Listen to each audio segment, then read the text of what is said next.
Una orden de prisión en contra de Nicolás Maduro proveniente de la Corte Penal Internacional facilitaría la toma de mando de Edmundo González Urrutia el 10 de enero. Ciertamente, estas condenas internacionales, incluso por órganos jurisdiccionales, aumentarán la presión internacional para que ojalá en algún momento este individuo pueda de alguna forma ceder a todo lo que está haciendo y salir de Venezuela y librar a ese pueblo de esta dictadura que los está matando. La agresión y la represión a los opositores en estos días, todo lo que están haciendo en la Embajada de la República Argentina, que con bandera brasileña están protegiendo a esos 6 miembros del buró de María Corina Machado. Lo que quieren es destruirlos, acabarlos. ¿Todo eso puede llevar al fin de Nicolás Maduro? Confiemos que termine, Fernando. Yo soy de aquellos optimistas y confío que si este tipo de actos, presiones internacionales se mantienen, hay que reconocer ahí posturas firmes de varios gobiernos, entre ellos el del Ecuador, de reconocer como presidente constitucional a quien merece ser reconocido como presidente de la República Bolivariana de Venezuela y no a quien está usurpando el poder en la actualidad. Ese tipo de cosas creo que le van a favorecer a Venezuela y esperemos que puedan tener días mejores en este país.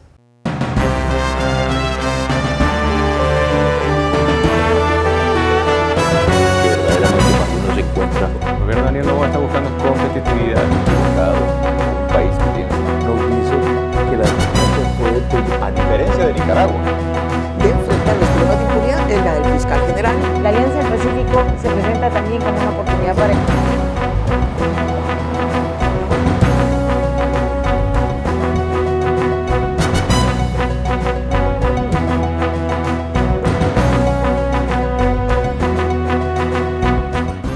Un gusto volver a estar con ustedes en el espacio Fernando Aguayo América.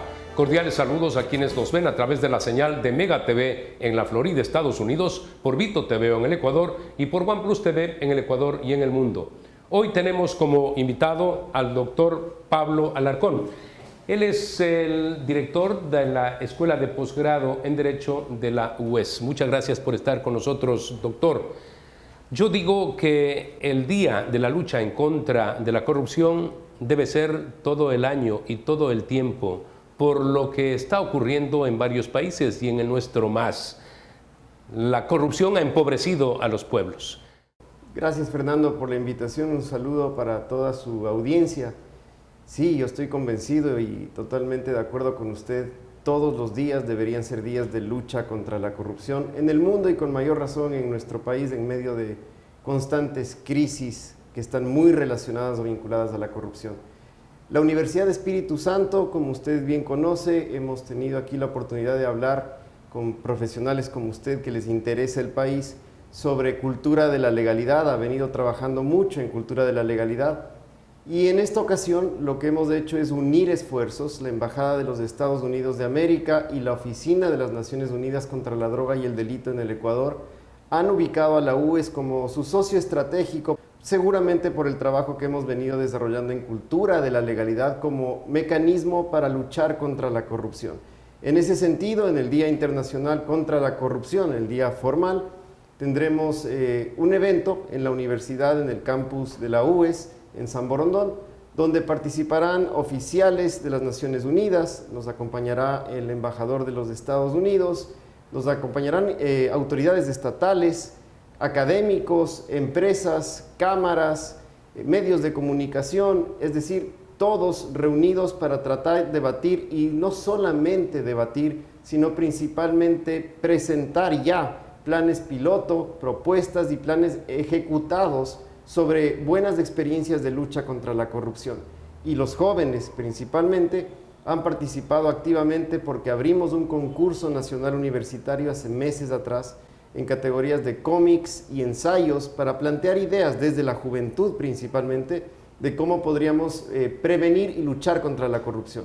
Estos 5 valiosos jóvenes estudiantes ganadores de estos premios serán reconocidos públicamente en la universidad. Les entregaremos becas a cada uno de ellos para que sigan formándose en aspectos vinculados a la lucha contra la corrupción y en medios de comunicación, marketing y demás. Es decir, se trata de involucrar a los jóvenes como lo han hecho y que nos da una esperanza de que podemos tener días mejores, involucrarlos a ellos, involucrar a la sociedad civil y no quedarnos en el discurso, que no se quede en las 2 jornadas que tendremos lunes 9, martes 10, de 8 de la mañana a 5 de la tarde, que no se quede solo ahí, sino que esto se convierta en una forma de vida, de cambiar hábitos, costumbres, para que podamos realmente transformar la situación que vive este país. Le quiero invitar para que podamos recordar lo que fue una entrevista que sostuvimos con el doctor Wilman Terán cuando él era presidente del Consejo de la Judicatura. Él hablaba de que en el Ecuador no se pueden seguir dando batallas políticas y que tenemos que unirnos todos, ser cívicos y morales para derrotar al delito. Esto cuando se iniciaba la guerra en contra de la delincuencia. Esto es lo que nos decía el doctor Wilman Terán. La decisión y la voluntad política del gobierno, pero también de los otros funcionarios de las funciones del Estado ecuatoriano, tendrá que ser efectiva. De lo contrario, pueden pasar algunos meses y sigue la violencia. Sí, el Ecuador no necesita batallas políticas. En el presente necesita de que todos los funcionarios, que se dicen autoridades, cuando en realidad somos los primeros servidores de nuestras funciones, juntemos nuestros esfuerzos. Basta de batallas políticas. Es un problema civil de la sociedad, es un problema de civismo, de moral, de ética, donde tenemos que levantar y fortalecer las institucionalidades para dotar de confianza y seguridad ciudadana. Respetando a los derechos humanos, esto es indudable que hay que hacerlo, pero tiene que haber más dureza en la forma de actuar del sector militar y policial para combatir a estas mafias internacionales que están dotadas pues, de armamento que supera al que tiene las Fuerzas Armadas regulares del Ecuador. Yo diría con eficacia y eficiencia. Esa eficacia dota que los procedimientos sean los adecuados y la eficiencia que haya un respeto a los derechos de las víctimas como de los victimarios, para que los fallos y decisiones judiciales sean solventes e inderrocables. Doctor, se dice que muchas veces los jueces no actúan por temor, porque hay amenazas. Nosotros hemos dicho una y otra vez, cada uno elige su rol en la vida y hay que asumir con responsabilidad a riesgo de cualquier cosa. Se ha hablado de, por ejemplo, tener jueces sin rostro, igualmente vía telemática realizar los procesos, pero ¿cree usted que eso puede mejorar la situación? Un ex fiscal general de la Nación y expresidente de la Corte Suprema, Roberto Gómez, decía, con jueces sin rostro habría más corrupción.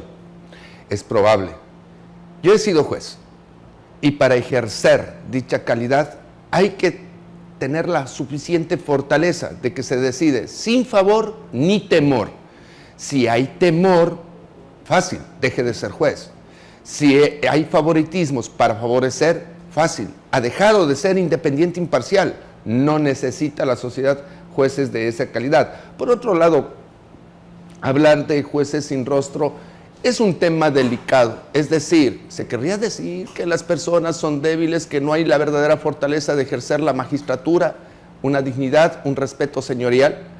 Pues yo tengo fe de que sí hay ese temple, hay hombres y mujeres y que los honestos somos más. Por eso me he empeñado también en depurar a la función judicial de toda corrupción y los honestos no teman, a fin de que podamos entregar al Ecuador una función judicial con autocapacidad suficiente de autocomponerse, autodepurarse y autodefinirse, para que la ciudadanía tenga confianza que sus derechos se deciden de forma independiente e imparcial. De sus expresiones claras se desprende que está haciendo un llamado que aquellos que están en duda y que no saben si quieren seguir o no administrando justicia, por temor o por favor, en Colombia se hablaba de plata o plomo, no lo duden, simplemente dejen la función judicial y si ya han cometido algún delito, sométanse a las autoridades judiciales. Así es. Esa es la madurez que tiene que tener la función judicial. Los países con mayor pacificación, con mayor desarrollo, son aquellos en donde más se respeta la función judicial por su propia capacidad de autodefinición. Tengo fe en eso. Doctor, Al cisne negro no lo vimos venir y llegamos a lo que hemos llegado cuando, sentenciado ahora esta persona que en ese entonces, cuando estuvo en entrevista, era presidente del Consejo de la Judicatura, ahora pues sentenciado a más de 10 años porque estaba conectado con el narcotráfico. ¿Qué podemos decir? ¿Cómo reflexionamos frente a esto? No es un caso de un ciudadano común y corriente. Estamos hablando de una de las autoridades más altas del Estado ecuatoriano. Fernando, puedo decirle, y seguramente la ciudadanía que acaba de mirar y escuchar este video, que siento profunda decepción, lástima, pena, porque encontramos un ciudadano que hace poco era alta autoridad de una de las funciones del Estado, que parecía totalmente convincente, que es convencido de lo que estaba diciendo, y muchos seguramente, como pasó, creyeron que decía la verdad, que esas eran sus verdaderas intenciones. Si algo importante existe con relación a campañas de lucha contra la corrupción es ser coherente entre lo que se dice y lo que se hace. Claramente el señor Terán no tuvo coherencia entre lo que decía y lo que hacía, que seguramente esto no es reciente, esto seguramente estaba en él a propósito de lo que se acaba de mostrar en las investigaciones del caso Pantalla, hace muchos años atrás. Nos engañó a todos, no solo a la ciudadanía, engañó a todos, incluso a quienes tuvieron la competencia y el proceso para su designación como presidente del Consejo de la Judicatura. Antes de eso fue juez de lo penal, trató casos relacionados a la libertad de las personas. Ese era su rol en la Corte de Cierre del sistema de justicia ecuatoriano. Muy grave, y de alguna forma esto evidencia que, a pesar de que yo no estoy en la línea de asumir lo que dijo The Economist en su reciente publicación de que el Ecuador es un narcoestado, sí creo que debemos tomar medidas inmediatas, porque esto refleja que el crimen organizado, el narcotráfico, está sustituyendo a las autoridades legítimas. Y cuando eso sucede, entonces la democracia se pierde el Estado de Derecho, y entonces empezamos a hablar de un narcoestado. Creo que estamos a tiempo, Fernando, pero que este tipo de cosas, este tipo de videos, calen en la ciudadanía y se den cuenta principalmente que las autoridades están ahí para darnos ejemplo a la ciudadanía en general. Ellos deben predicar con el ejemplo, lo que no ha sucedido en ese ámbito y seguramente en otros ámbitos de la institucionalidad pública de este país, donde no necesariamente tenemos el ejemplo a seguir. Ojalá podamos todos, autoridades y ciudadanía, interiorizar lo grave que resulta la corrupción, porque este tipo de cosas no se pueden volver a repetir. Afortunadamente la justicia ha actuado, más allá de que otros órganos hace pocos meses nada más nos enviaron a todos un mensaje de impunidad cuando se trataba del mismo personaje. Tenemos que hacer una pausa comercial, retornamos en este espacio de opinión que analiza el gran mal de la corrupción a nivel internacional y en particular en el Ecuador.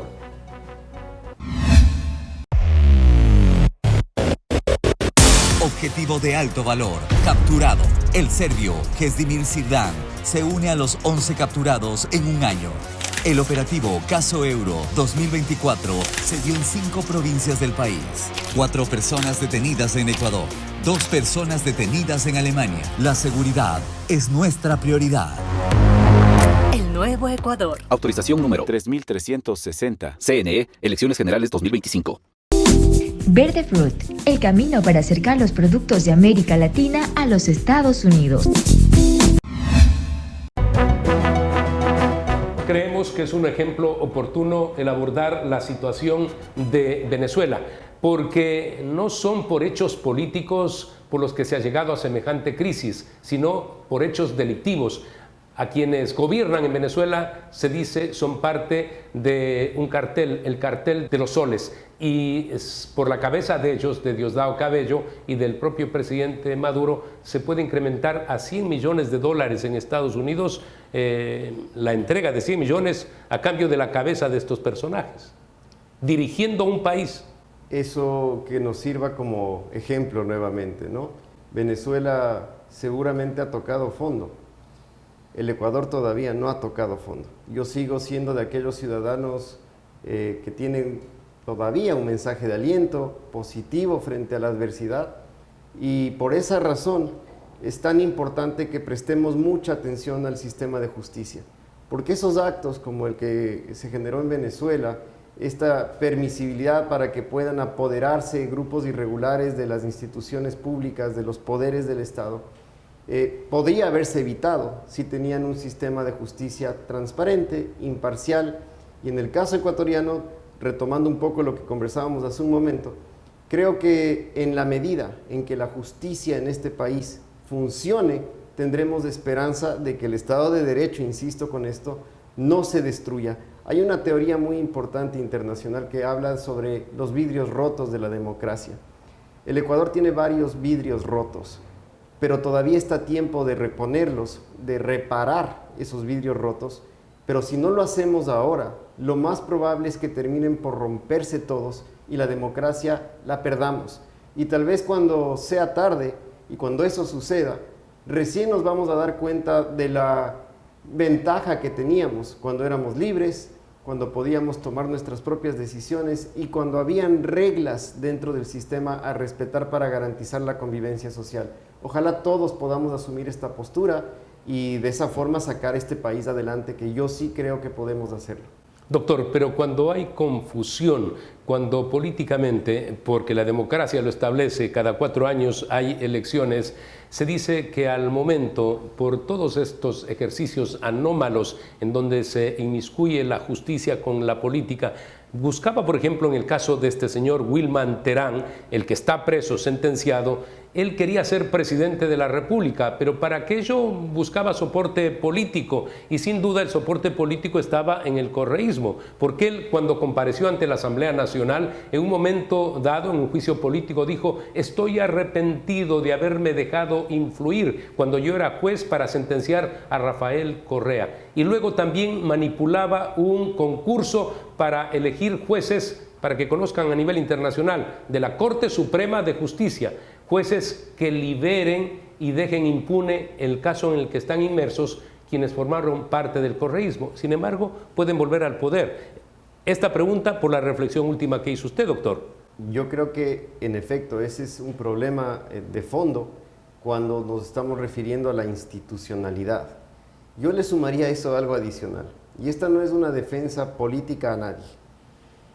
Pero si este país vive en permanentes refundaciones, que eso es lo que constantemente ha pasado, y alteramos toda la estructura y la institucionalidad cada 4, 5 o de constituciones cada 10 años, que es el promedio, ahora hemos superado un poco el promedio tradicional.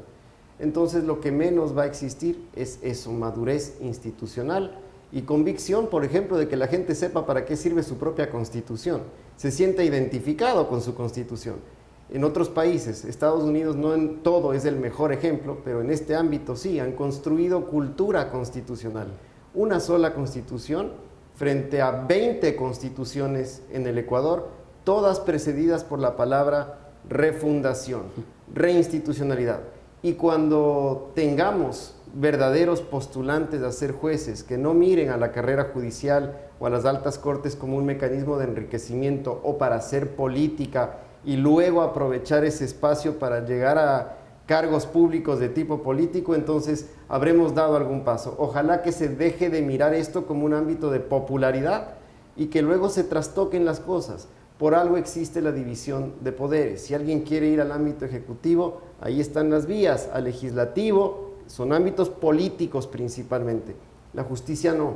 Cuando confundimos esto y hay gente que pretende llegar a ser política en las judicaturas, entonces terminamos destruyendo la separación de poderes, los contrapesos y por lo tanto, insisto con esto, en el Estado de Derecho. Se pierde la diferencia que debe existir entre cada uno de los poderes del Estado. El optimismo y el anhelo legítimo que tenemos los hombres de bien de que las cosas cambien en el Ecuador, lamentablemente se chocan contra una pared. Esto es de que sigue la impunidad, porque los casos que se han dado en el Ecuador, en otras naciones, como usted ha dicho, en Estados Unidos, hasta el abogado en libre ejercicio con mala práctica se queda fuera del ejercicio profesional, le quitan prácticamente el título o la condición de ejercer, doctor. En el Ecuador no, son premiados con cargos más altos. Fernando, yo soy de quienes aspira que algún momento tengamos un reproche entre los profesionales del derecho, un autorreproche. Creo que eso es una condena muy fuerte cuando sabemos quién obra bien, quién obra mal en el ejercicio de la profesión, pero también estoy convencido que cuando esto no sucede hay que sancionar, y hay que sancionar con fuerza a los malos profesionales del derecho que han pasado de ser abogados, defensores en el marco de lo que siempre se dice, el libre ejercicio profesional, a convertirse en cómplices de quienes han cometido los más execrables delitos y que muchos están condenados principalmente ahora. El Consejo de la Judicatura tiene un rol enorme en ese ámbito, ya que le quitaron la obligación a los profesionales del derecho de afiliarse a los colegios de abogados, donde usualmente es el espacio para autodepurarse, y le entregaron al foro del Consejo de la Judicatura, entonces que se haga uso de las competencias. Profesionales como estos deben perder su credencial, pero aparte de eso, solo le pongo un ejemplo a la ciudadanía. Estos señores, yo no les quiero llamar profesionales del derecho, porque creo que nos afecta a todos quienes sí hacemos de esta profesión algo con fin social, que para eso existe. Pero estos profesionales, muchos de ellos tienen 2, 3, 4, 5 maestrías, les quita el carnet para ejercer, pero esos mismos señores, porque tienen un título de maestría, están dictando clases en universidades de este país. Yo no puedo asimilar que nuestros jóvenes, nuestros estudiantes se formen con gente así.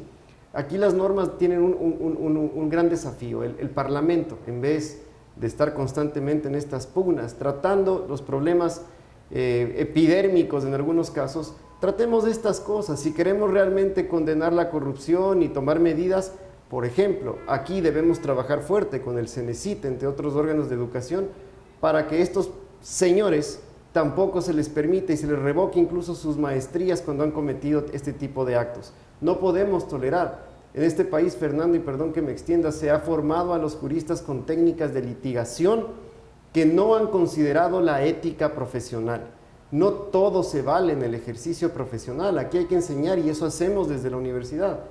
Formar a nuestros estudiantes no solamente con filosofía de ética en general, sino con casos de la vida real. Les llevamos a tener problemas prácticos, como por ejemplo, ¿hasta dónde estás dispuesto a mantener tu secreto profesional? ¿Hasta dónde estás dispuesto a defender a tu cliente?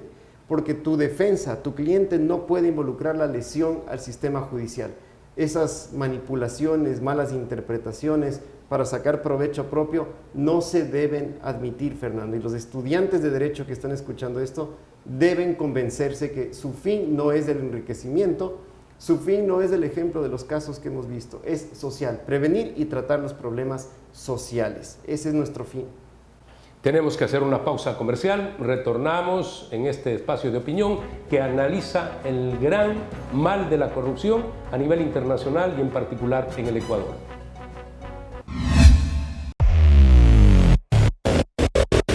Objetivo de alto valor, capturado. El serbio Kezdimir Sirdan se une a los 11 capturados en un año. El operativo Caso Euro 2024 se dio en 5 provincias del país. 4 personas detenidas en Ecuador, 2 personas detenidas en Alemania. La seguridad es nuestra prioridad. El nuevo Ecuador. Autorización número 3360. CNE, Elecciones Generales 2025. Verde Fruit, el camino para acercar los productos de América Latina a los Estados Unidos. Objetivo de alto valor, capturado. El serbio Kezdimir Sirdan se une a los 11 capturados en un año. El operativo Caso Euro 2024 se dio en 5 provincias del país. 4 personas detenidas en Ecuador, 2 personas detenidas en Alemania. La seguridad es nuestra prioridad. El nuevo Ecuador. Autorización número 3360. CNE, Elecciones Generales 2025. Hace pocos días se confirmó en la República Argentina el proceso en contra de la expresidenta Cristina Fernández. 6 años de prisión es lo que pidió el juez y esperamos que vaya a la cárcel una persona como ella, que gobernó y que empobreció a la República Argentina. Pero también en el caso de Venezuela, Karim Khan, que es el fiscal de la Corte Penal Internacional, prácticamente le está cerrando ya el paso para que continúen libres a quienes gobiernan en Venezuela. En el caso de Nicolás Maduro, ¿usted cree que puede llegar a sentenciar la Corte Penal Internacional a Nicolás Maduro? Formalmente puede, y de hecho ese es su rol. Debería condenar a quienes han cometido este tipo de delitos, porque hay que llamarlo como lo que es. El problema sigue siendo geopolítico.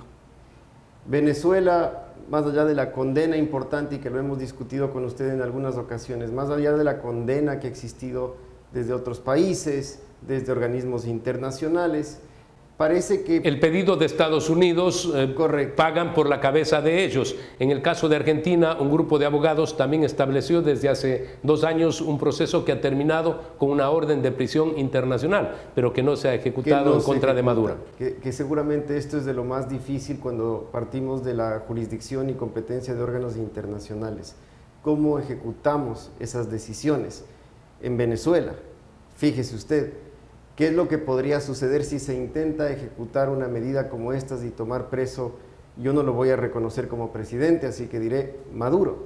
¿Qué es lo que podría suceder? Seguramente una batalla campal en la que habrán muchos muertos, heridos, y probablemente el señor salga ileso nuevamente de todo esto. Así que me parece sustancial que la Corte Penal actúe en el ámbito de sus competencias, pero lo más importante, creo yo, es que no nos olvidemos de los hechos, porque parece que pasan los años, pasa el tiempo y empezamos a asumir que eso es algo natural y que en Venezuela ya no hay nada que hacer. La gente de Venezuela no tiene voz, pero nosotros sí tenemos voz y debemos seguir condenando esto internacionalmente para que la realidad cambie en Venezuela. Una orden de prisión en contra de Nicolás Maduro proveniente de la Corte Penal Internacional facilitaría la toma de mando de Edmundo González Urrutia el 10 de enero. Facilitaría, y creo yo que permitiría que internacionalmente tome mucha más fuerza su legitimidad como presidente de Venezuela.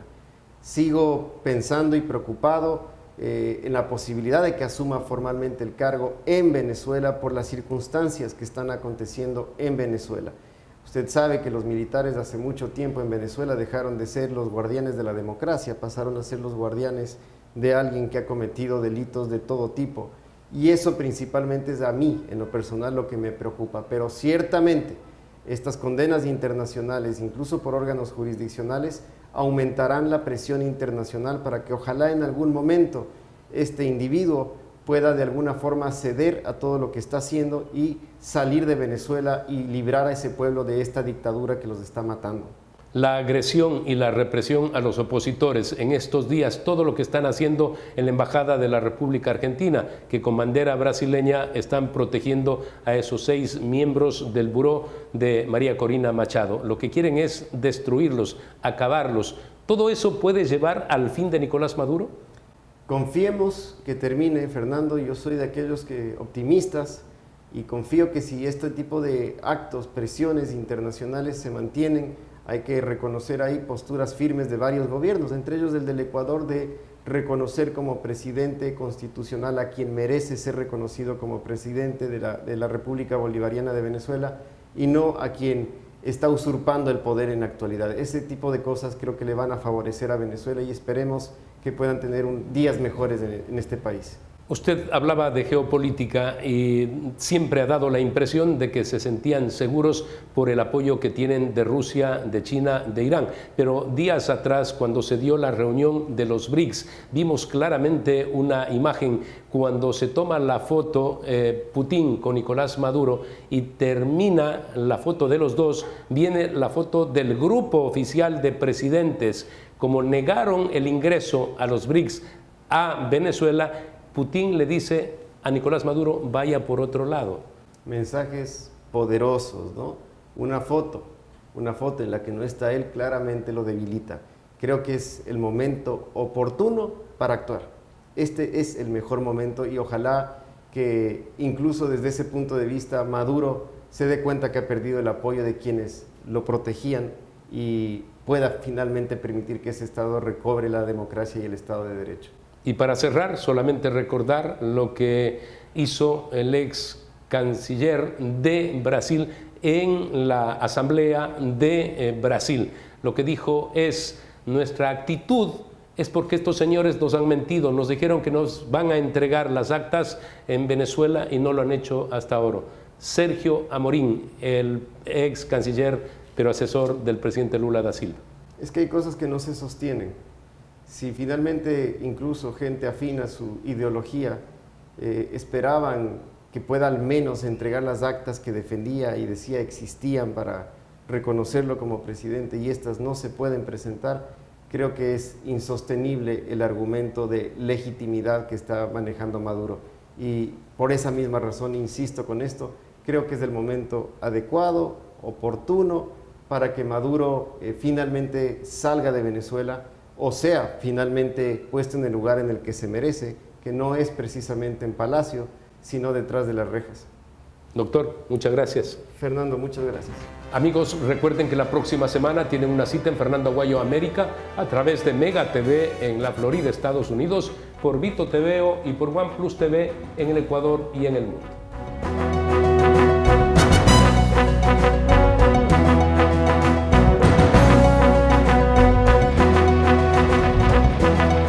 Que verdaderamente Maduro se encuentra. El gobierno de Daniel Noboa está buscando es competitividad en el mercado, en un país que tiene su nos dice que la democracia puede perdurar, a diferencia de Nicaragua.